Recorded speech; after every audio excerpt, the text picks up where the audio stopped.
Freedom in Jesus. You know, one of the enemies of freedom is freedom itself.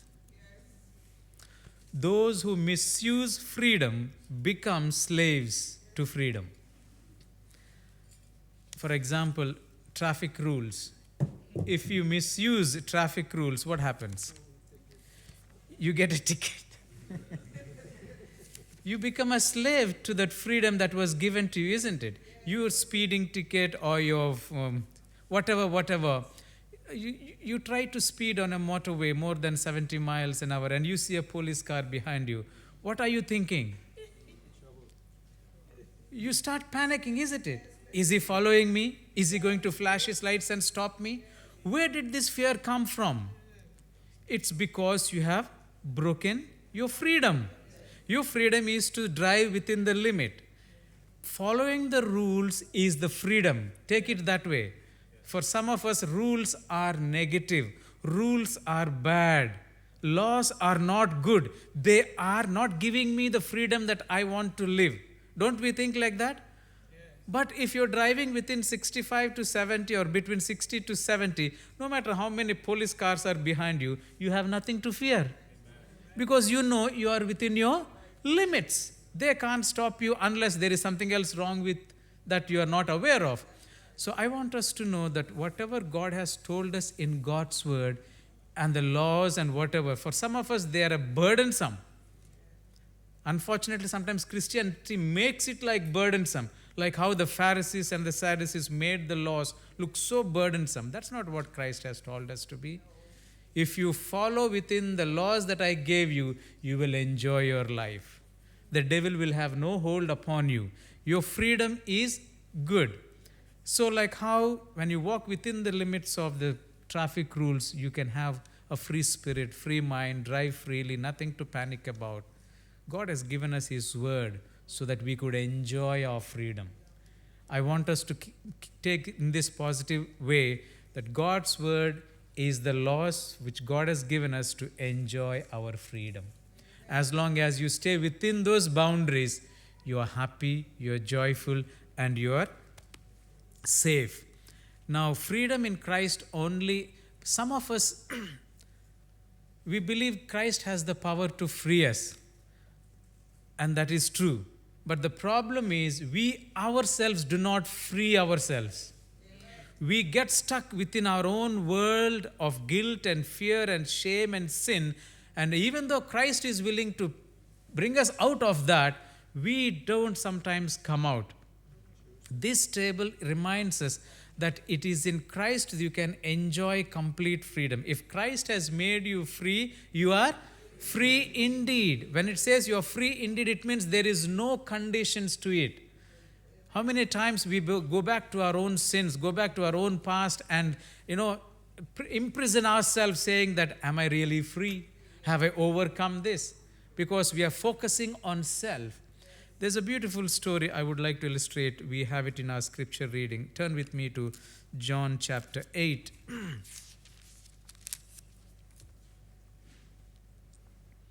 Verses 1 to 12, 1 to 11. Here is a beautiful incident that happened when Jesus was upon this earth. And it says, verse 1, but Jesus went to the Mount of Olives. Now early in the morning, he came again into the temple, and all the people came to him, and he sat down and taught them. What part of the day was this? Early in the morning. Jesus spent most of his nights on the Mount Olives praying and talking to his Father. And as the dawn began, he would come. Thank you so much. It's okay, thanks. As it began to dawn, he was in the temple because people would come early in the morning, whoever would love to sit with him and listen. So he was there and he saw some people and he sat down and he was teaching them. Who comes to him? Verse 3, then the scribes and the Pharisees brought to him a woman caught in adultery. And when they had set her in the midst, who comes early in the morning? The scribes and the Pharisees. I wonder what were they doing so early in the morning. if you read the previous chapter, if the incidents were like that, they were actually trying to find a fault with him and they couldn't find anything. Now they found something that they could accuse him. When some of us, when we are so passionate about doing something, we can't sleep. Have you thought about that? Whether it is good or bad, when you're so passionate to do something, you don't get sleep. And I am sure these men, they could not sleep that night. They were waiting when the cock would crow, when it would be dawn, and they exactly knew where Jesus would be. Because he never hid himself. They knew. And then early in the morning it says, the scribes, who were the scribes? Those were the masters of the law. The Pharisees, those were the people who made sure that the law is kept by everybody. So the ones who wrote the law, the ones who read the law, the ones who protected the law, they are all together now on one mission and one agenda. They didn't come by themselves. The scripture says they brought to him who? A woman, and it says the woman was caught in adultery. Verse 4, they said to him, Teacher, this woman was caught in adultery in the very act. What were they saying? They addressed him as a teacher. They acknowledged that he is a great teacher because they knew his power of words. So he says, they caught her in adultery, and they say, in the very act. What does that mean? It's not that they heard somebody say that she was doing adultery. She said, we actually caught her when she was doing it. Why do they have to make it so strong in that sense, to let Jesus know that you cannot say where is the proof or how do you know? Nothing. We have caught her in the very act. So what happens next? Now they also remind Jesus, in case if Jesus forgot what the law says. Verse 5, it says, now Moses in the law commanded us that such should be stoned. But what do you say? Now the next verse actually tells us their intention as well. What does the next verse say? This they said, testing him, that they might have something of which to accuse him. But Jesus stooped down and wrote on the ground with his finger as though he did not hear. Poor guys, all night they planned and they found a trap. They come early in the morning dragging this woman half naked because they have actually caught her in the very act. I'm not sure if they allowed her to be dressed because they need to prove to Jesus we did actually catch her while she was doing it. And poor woman was there, all people surrounded. Before they could come, there was a crowd already waiting to listen to Jesus. And here comes these great leaders with all their pomp and show and drags her to the middle and the midst. The scripture says they brought her in the midst of the crowd.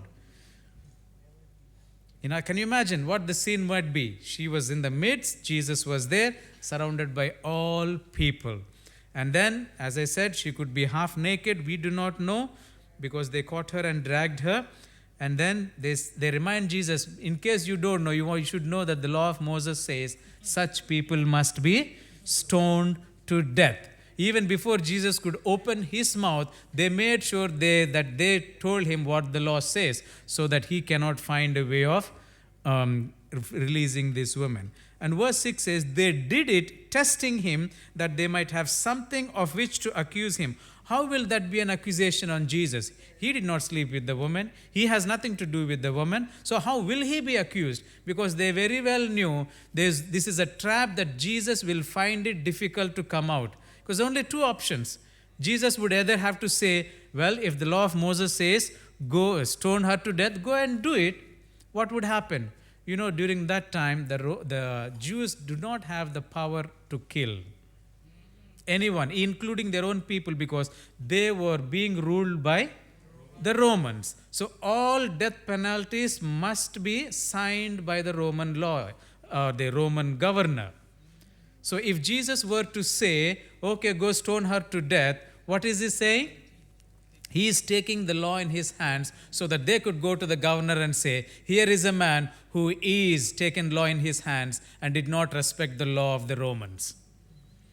If Jesus were to say, no, don't stone her to death, then what is it? Here is a Jew who do not keep the law of Moses. So they can still go to the Roman governor and say, he is not a proper Jew, therefore he doesn't deserve to be alive. So in what, yes, Jesus would be in problem if he says yes. Jesus would be also in problem if he says no. So what does the scripture say to us then? As they talked to Jesus and as they were saying, quoting the law of Moses, the scripture says, Jesus, what did he do?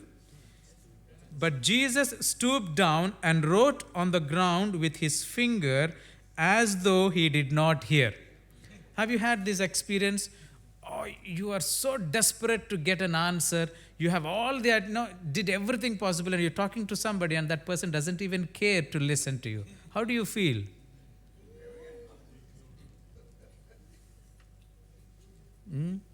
You get so upset, isn't it?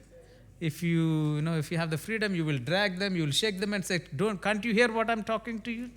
The scripture says Jesus did not even, he was writing as though he did not hear them.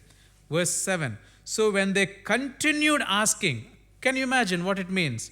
They continued asking, he raised himself up and said to them. In other words, then when Jesus was writing down whatever he was writing, they did not keep quiet. They kept shouting. They kept saying, Master, Teacher, can't you hear us? This is what I want. We need a reply from you. Say something.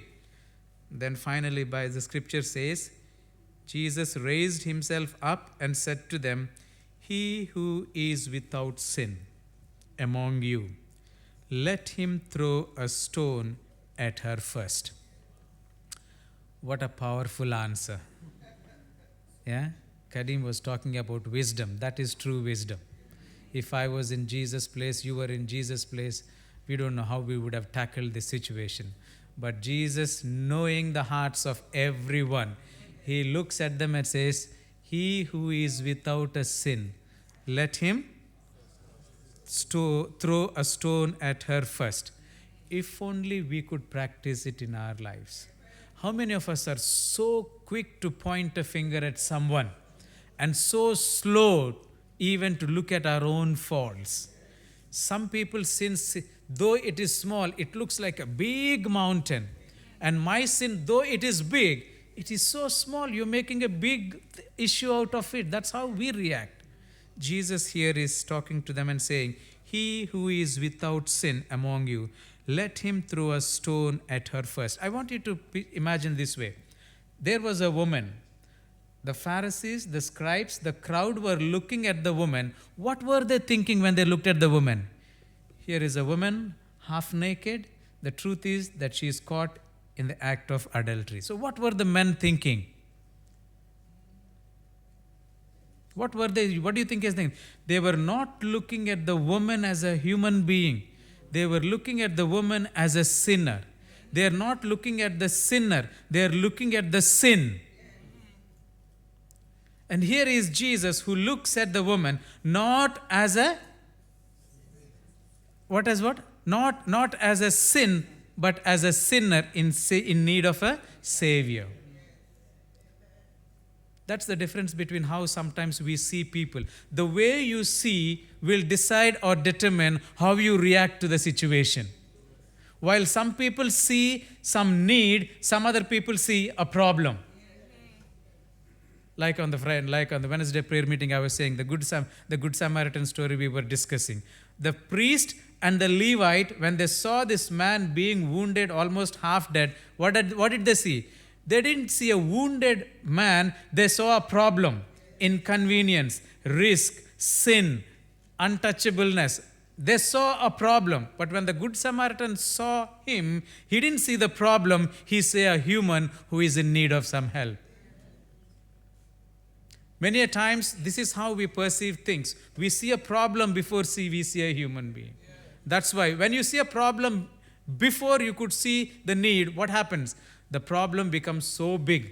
Oh, I have to go to office. I can't take this. What if the police are after me? Oh, Lord, have mercy on him. Send somebody else.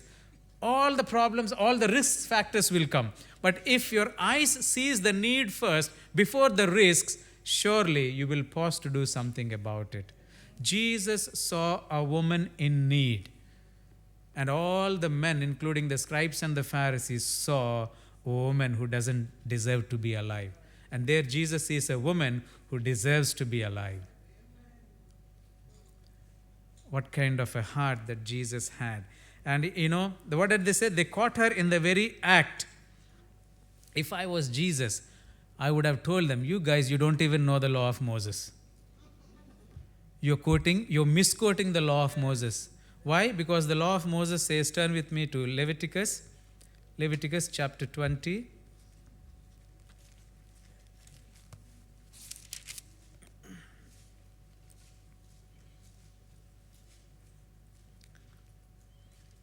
Verse 8 onwards. Sometimes when you read Leviticus and when you see how life is now and how life was for them, you must be thanking God because you're living in the grace dispensation. Look at verse 8 onwards. And you shall keep my statutes I'm reading Leviticus chapter 20, verse 8 onwards. And you shall keep my statutes and perform them. I am the Lord who sanctifies you. You will be sanctified when you obey my laws. That's what it says. Verse 9, for everyone who curses his father or his mother, what will happen to them? Shall surely be put to death. I wish this law exists today. He has cursed his father or his mother, his blood shall be upon him. The Bible says, children, obey your parents. The law changed now. It's the opposite. Parents, obey your children, for this is right. That's how the world is trending, isn't it? Look at verse 10. The man who commits adultery with another man's wife, he who commits adultery with his neighbor's wife, the adulterer and the adulteress shall surely be put to death. What does the law of Moses say? You must bring both the man and the woman, and you must put to death how many?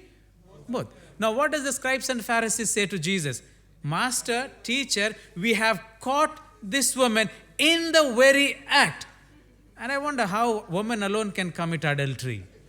At least you need another woman in modern terms, isn't it? Not woman. So they dragged just this woman and they're saying, we have caught her. Jesus was so good, even to these accusers, he didn't want to put them to shame. If I was in Jesus' place, I would have asked, where's the man? Yes. Where's the man? Yes. And in fact, scholars believe it is one of them who slept with her all night. And those days, women did not dare even to lift their head in public and speak to a man face to face. Though they know the truth, they are not supposed to open the mouth.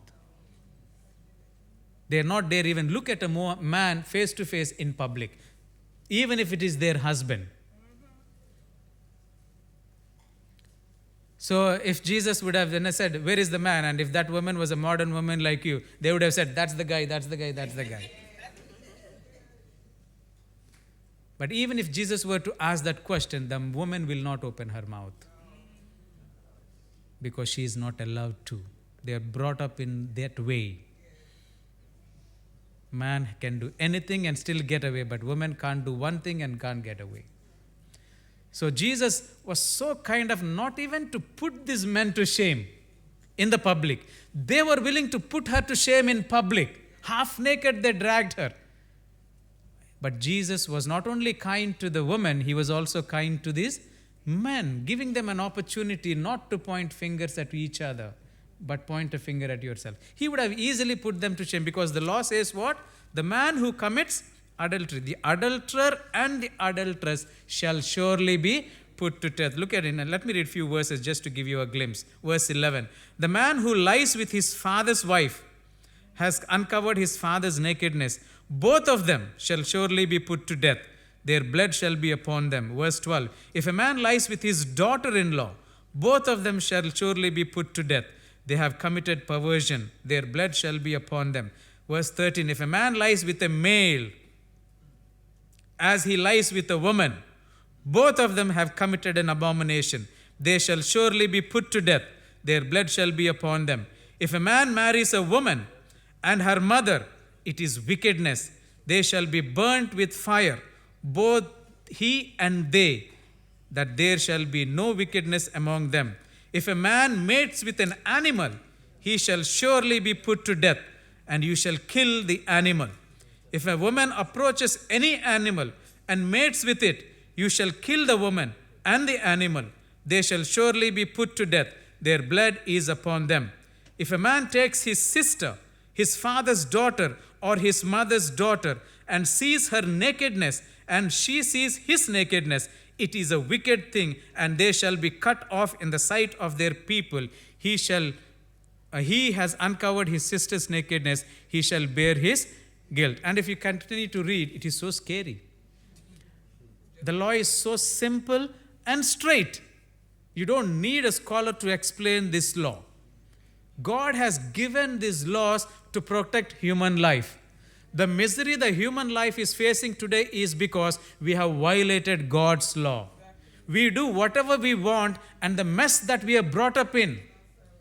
Some of us don't even know what kind of relations we have.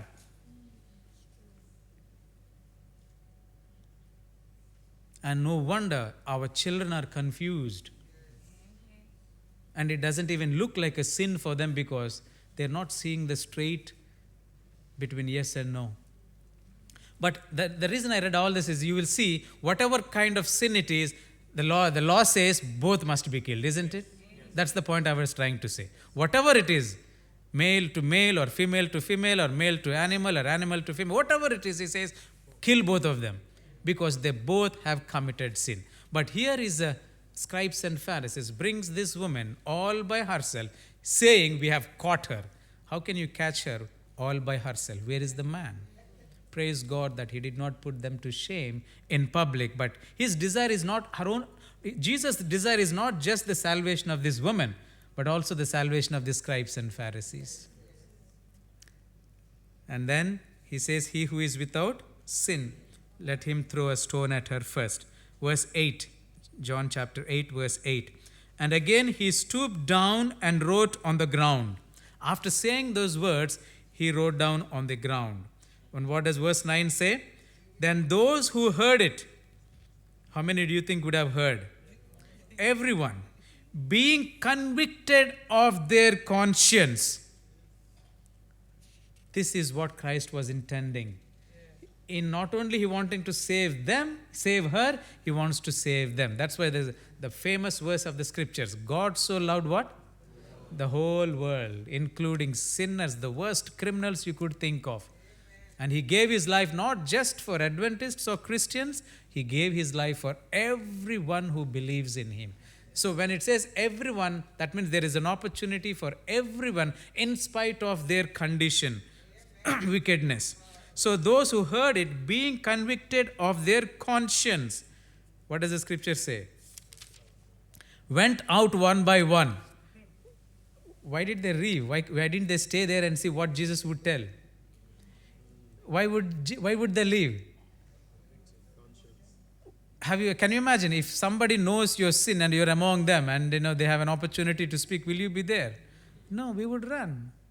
So Bible says they were pricked in their conscience. They said, if I stay here another moment, what will happen?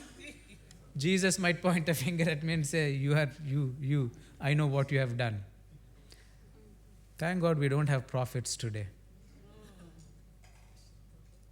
Are you with me? If there is a prophet who stands behind this pulpit, scans each of our lives, and he says, last week I want to tell exactly what you did. I'll give you 5 minutes. Those who have the courage to stay here, those who don't have the courage can leave. I'm not sure how many of us will sit here, including myself, because he exactly will tell at what time, in which place, including seconds, what I have done. Even if I wouldn't have done what I would have thought about looking at that woman. Are you with me? Or looking at the TV, what I was doing. When nobody is watching, or where I was on the internet, what I was doing. Thank God we don't have prophets who could come and tell like Nathan to King David, you are that man. But that doesn't give us license to continue what we are doing. It's an opportunity to return back to God and confess our sins. So these men, Bible says, they left one by one. Look at how John portrays it. Beginning with who? The oldest. The older you are, the more accumulated sins you might be having. I don't know. Last week I celebrated my 43rd birthday. So 43 years of sins. Can you imagine how many they are than those who are only 2-3 years old? So it says, beginning with the oldest even to the last. And Jesus was left alone and the woman standing in the midst. I want you to picture this. I don't know how big the crowd was, but they were all there. Do you think they had stones in their hands? Not only they brought the woman, they brought the stones too. Two things they want to kill that day. One is the woman, the other is Jesus as well. So as soon as Jesus said, he who is without sin, let him throw the first stone. And then he started writing. I don't know what he wrote. Many people believe him thing. But one common theme is when they looked at, they saw their own sins. So if you looked at, you saw your sin. And when I looked, I saw my sin. Or I don't know how the conscience pricked. But everybody felt guilty. How many of them? I want you to get this. Before I condemn anyone, this story is saying, point a finger at yourself. The sin that that person committed may not be the same sin that you committed, but that doesn't free you from not being a sinner. You have your own type of sin that is equally condemnable like that sin. Because sometimes we label sins, isn't it? Smoking is big sin. Drinking is big sin. Adultery is big sin. Gossip, of course, it's not a sin. No, we label the degree, isn't it? Gossip or lust. Lust is, lust doesn't mean looking at a woman lustfully, doesn't mean, lust doesn't mean it. Lust could be good, lust could be bad, isn't it? Even if you lust at the good things, it is still lust. Lust means what? Desiring excessive more than what it is supposed to be. Even if it is a good thing, you lust after it, it is still a lust.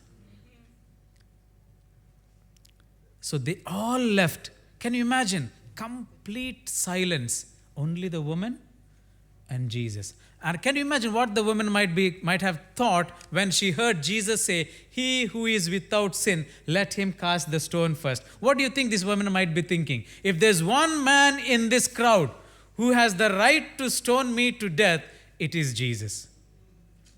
Because no other man could do it.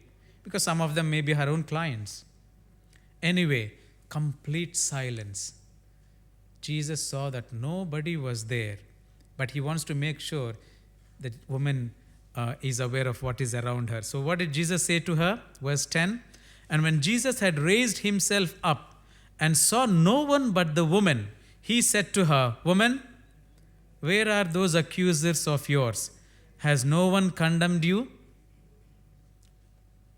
Woman, who was so quiet all this while, not knowing where and from whom the first stone will be thrown at her, takes a breath of sigh, and she says in verse 11, she said, no one, Lord. Do you know, in all this parable, only 3 words the woman spoke. All that she said was what? No one, Lord. That's all, nothing more than that. And when she said, no one, Lord, what did Jesus say? And Jesus said to her, neither do I condemn you. Go and sin no more.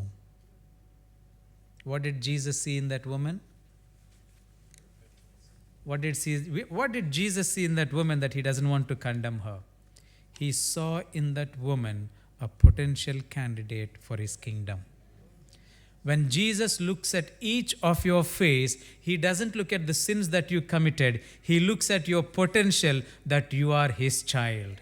No matter how much the devil has took you, how far from him, he still sees you as the child who is within the reach for salvation. So here he says what? Neither do I condemn you. But he also gives her a warning. He says, make sure you don't go back to the same place. Don't go back to the same people.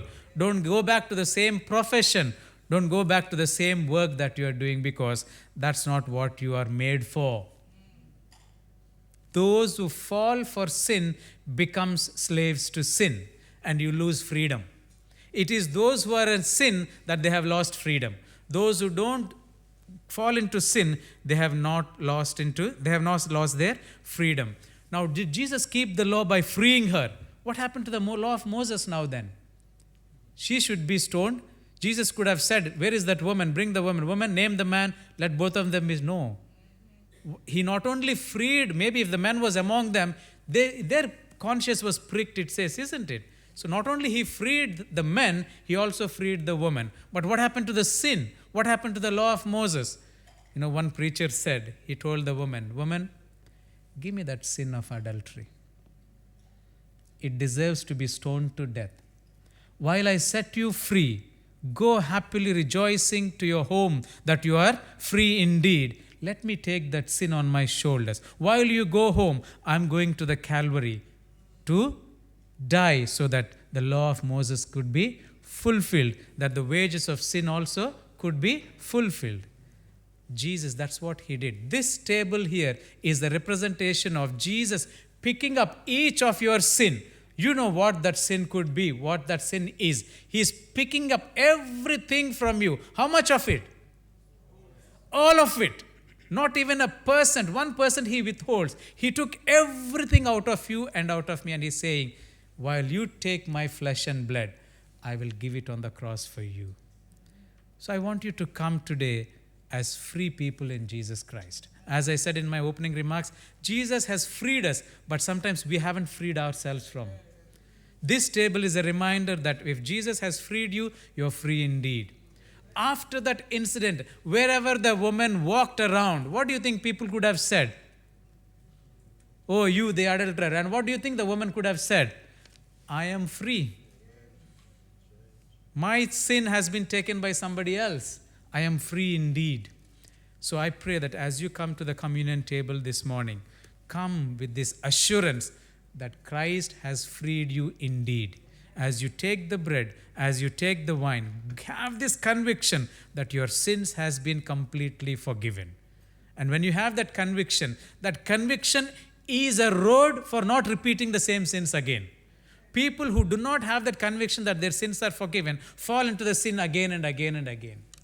But if you're so sure that you are forgiven, you don't even want to feel like going. Just take little poison. And you have seen death so closely. What will you do next time?